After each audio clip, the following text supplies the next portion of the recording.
नमस्कार दोस्तों, मैं सागर। आप देख रहे हैं डिस्कवर विद सागर। आज की हमारी जो वीडियो है एम्प्लॉय पेंशन स्कीम 1985। अगर आपको मेरी वीडियो पसंद आती है तो लाइक करें, शेयर करें, सब्सक्राइब करें। Let's discuss on employ pension scheme 1995। Employ pension scheme is only for the employees of organized sector. The pension under employee pension scheme given in case of retirement, disablement, pension is given to the family members as well as nominee in case of unfortunate death of the employee or member of employee pension scheme.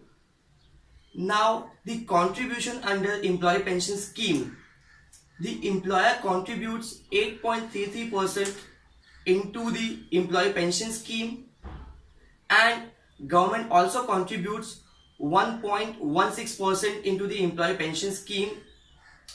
Both the contributions is limited up to rupees 15,000 basic plus DA in a month.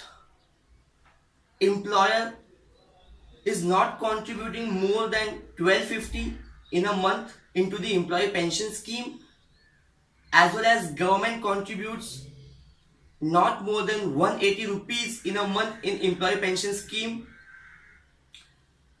That is, if salary of an employee crosses 15,000, that means basic plus GA, in that case government is no longer contributing.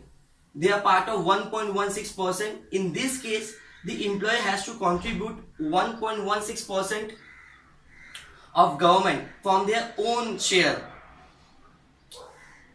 Now the interest part on whatever contribution is done by employer as well as government, on that employee is not getting any type of interest like employee provident fund scheme.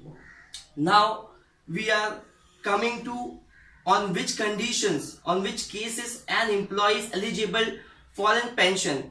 First one, that is superannuation. In that case the employee is completed 58 years of age, and the condition is that the employer should have completed at least 10 years of continuous service.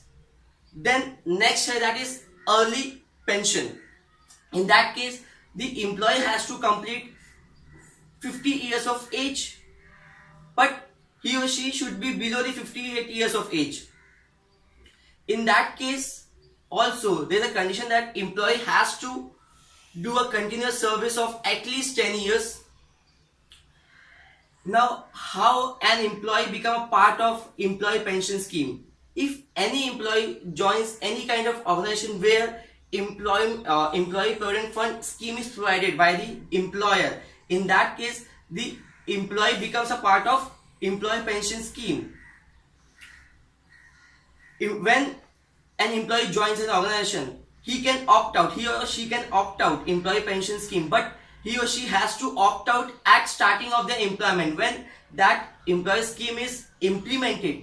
In that case the employee, he or she cannot opt out. And from 1st September 2014, government made a condition that if an employee is getting a salary of more than 15,000, means basic plus GA, that in that case the employee is not eligible to get an employment registered under employment pension scheme. Now